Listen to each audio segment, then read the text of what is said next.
Hi everyone, welcome to another segment of Nocturnal Sage. Now, there's this problem that many students encounter.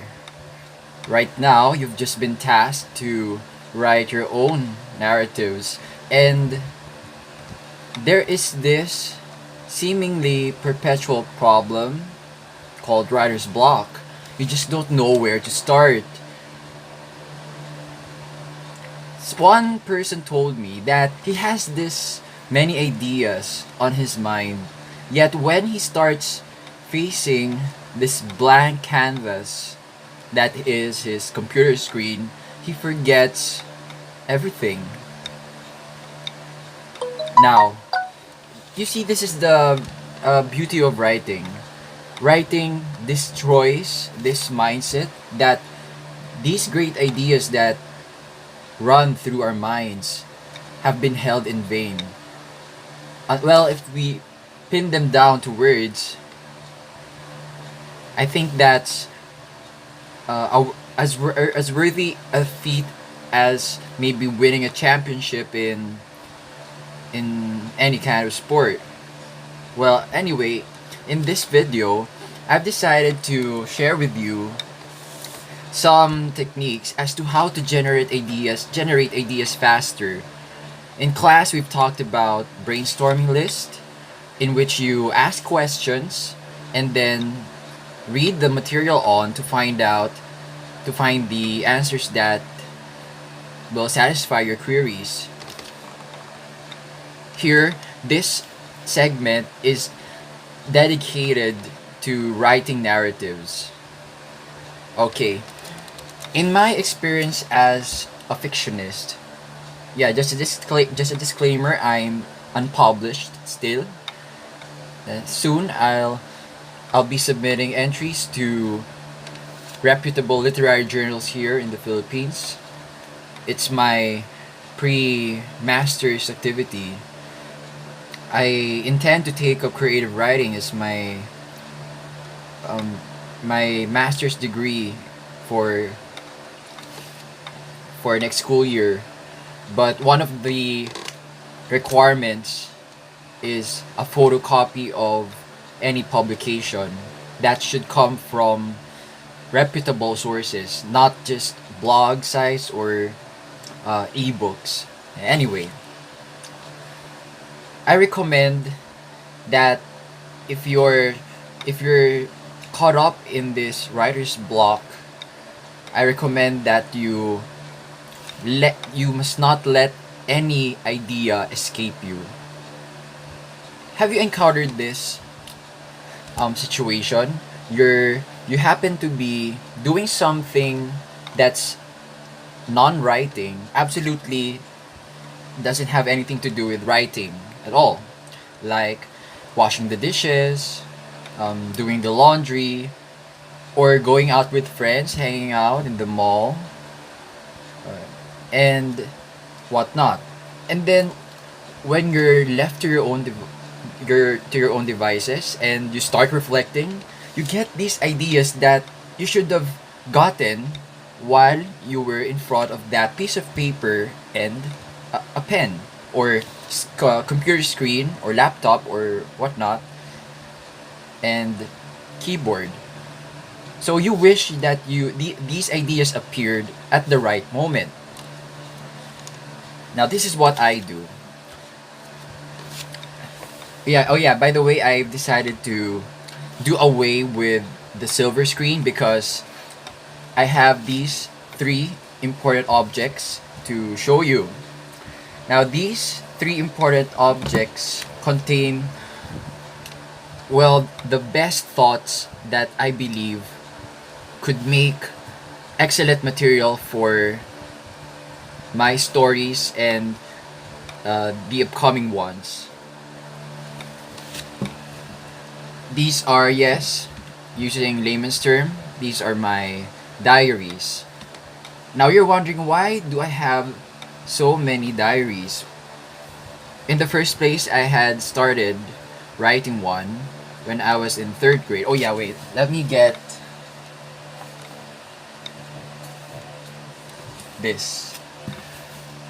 Yeah, You find it funny, but this is my handwriting when I was in third grade. We had this teacher who made us write diaries. It was a Filipino class, and I got inspired by that activity, and I decided to continue it on my own during the summer before reaching grade 4. When I revisit the entries here, I'll share with you one entry. Here, May 24, 2003. I ate spaghetti for dinner and chicken nuggets. Well, to a 25-year-old who's reading something like this, it's insignificant, but to a person with a um, third grader's mind, it's something special and worth remembering. So, for the first hack, I'd like to extol the importance of writing everyday journal entries. And the sooner that you start, it's not only will you be able to save these ideas from rotting or from escaping you and never returning to you again, but you also get to improve as fast as possible your writing skills in whatever language that is. Because I had always written in English without being told by a teacher or friend or anyone, that's the reason why I consider myself more proficient at it compared to my first language, Filipino. I only became proficient in Filipino just recently when I made this deliberate effort to expand my vocabulary range in that target language. It's my first language, and I believe that I should be good at it, as I'm good at my second language, which is English. So here's my journal when I was in grade 3, my journal entry when I was in third year high school. Now, if you compare the contents of this one with the former, you'll be taken into the mind of a ninth grader or a third year high schooler at that time. When I revisit these, I am reminded of the high school cliques that I encountered, the moments of ostracizing that I felt to be a victim of, but now I have come to laugh off because it's no longer me. And then here's the other set of my thoughts that I've written when I was maybe about 2 years ago or three, but I was already a young adult. This one is the current collection of my thoughts, the thoughts of a 24/25-year-old guy, and this is the only journal in which I have strongly committed to penning every night, or even if it's not night anymore, if it's midnight, I still make time for this. And you know what? Whenever when I committed to write, when I promised myself that I will not let a day pass without filling one page of this out, I noticed that good ideas come to me more quickly, and then they hardly escape my gaze.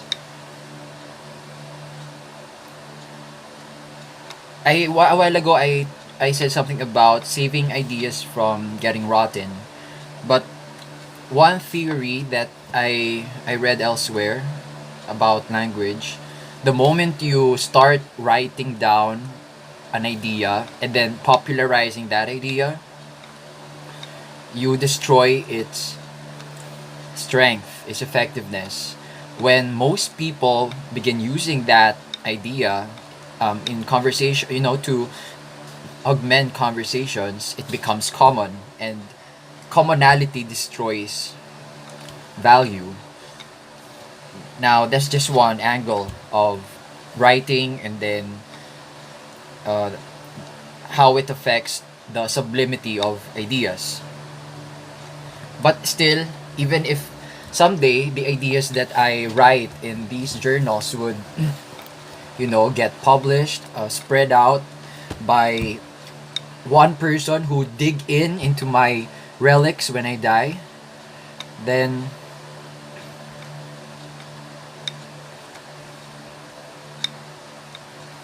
well, that person would discover many things about me that many do not know as of this time that I'm sharing these. But bottom line, these journals have been of great assistance to me because it is where this one set, this stack of notebooks, is where I derived the major themes of the stories I'm working on right now. Okay, one major theme. Okay, here's another tip. This leads to the second hack. When you choose the theme of your story, you have to, if you want to be effective at it, try to find themes that have not yet been written on so far, or themes that have not, or are rarely written on by writers, especially canonical writers that are are already popular. Pardon me for my voice. I'll give you one theme that I've started to um, integrate into this story. Now, this story is written in Filipino language. It's my one of the avenues where I cement my proficiency in Filipino. The title is Dangal, Katotohanan at Kasiyahan. In English, it's Honor, Truth, and Happiness.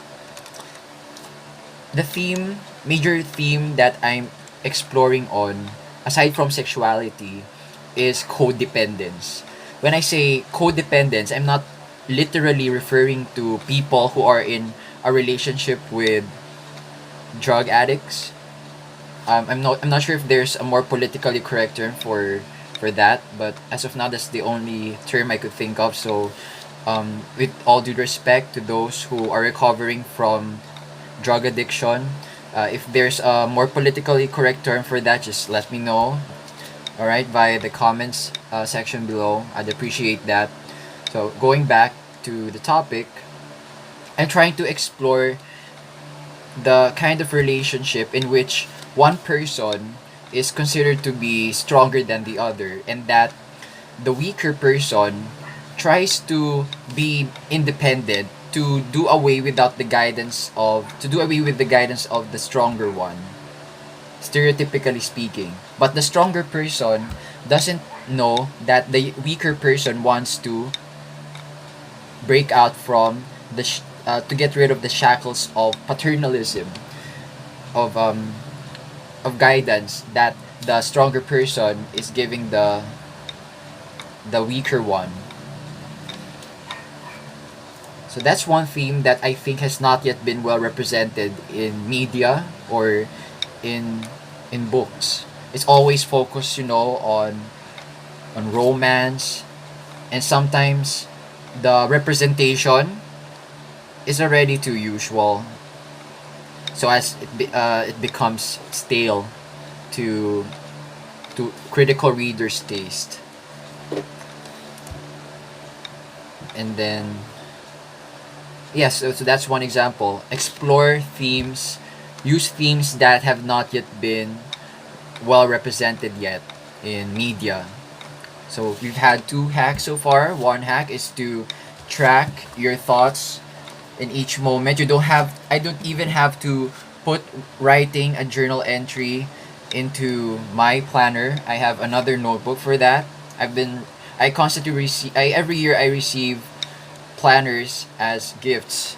Perhaps it's a sign that I have to be serious when it comes to pursuing upgrading this writing career that I'm engaging in.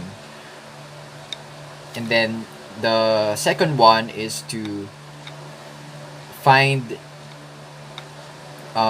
forgotten or less less discussed themes. And when you think of themes, it has to be universal, you know? When we say universal, the theme should touch on significant human experience. When it becomes significant, if it's is significant, it only becomes significant if every human being experiences whatever you're trying to represent. Like for example, codependence. I believe that everyone here is either the stronger or the weaker person. Maybe we've experienced taking care of someone whom we thought was weaker than us, and that we cannot let that person be alone because we think that that person needs our constant care as long as we're alive, like that, or they're alive. Sometimes though, we are the weaker person. We want to live our life on our own terms, but other people hinder us because they think they're better than, well, it's not that they're, yes, maybe they are better, they think that they're better than us. And the reason why the relationship becomes codependent is because they have this need to control us, and then we get stifled. Now, in fairness, I believe that I should be able to give you a minimum of 3 hacks. So far, I've only hit 2. So the last hack is observe the style of great writers. When we say great writers, look for writers whose expression is sublime. I want you to research on this well, okay? Sublimity. Since it's about to become common knowledge, well, it's common knowledge in literary criticism. Right now, I'll spill the beans for you since you're already watching this video. Sublimity is the state of being able to express something in a new way that probably hasn't been done before. It's another maybe term for creativity, but it's more than creativity. You can be creative but not sublime, I suppose. Your way of expressing an idea may be different than the others but may not merit approval or praise. Okay? So if you want to be sublime, imitate the styles of great writers. Look for writers in the classics corridor, or writers that maybe not are not per se declared as classics right now because some are emerging writers.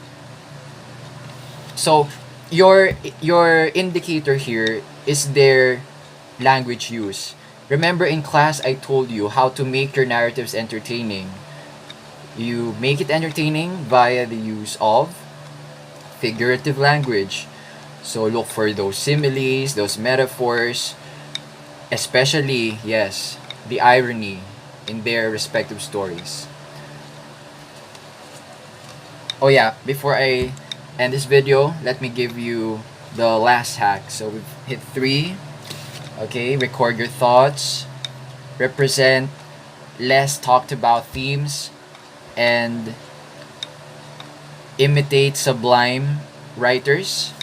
The last hack that I'll give to you is to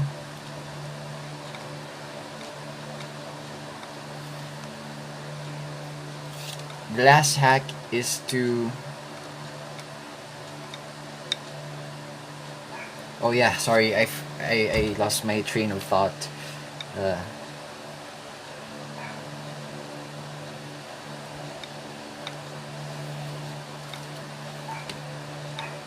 Maybe I'll save it for next time. So thank you for watching this video, and you may now start writing. Oh yeah, yeah, no, sorry. Now that I'm about to end the video, I just remembered the last hack is to know your characters well, like the back of your hand. Know your characters. Uh, Look at the inner core of their being. And yes, this is the part where you practice empathy. Okay, and I'll entrust to you the task of figuring out how to know your characters well. But the way I do it, I borrow from personal experience. The people that I talk to, every day they give me as much material as I need. So there you have it. 4 hacks on how to generate ideas for your narrative. If you have any queries, I'm just one comment away below this video, or you may message me via our learning management system in Edmodo. So stay tuned for another segment. Thank you.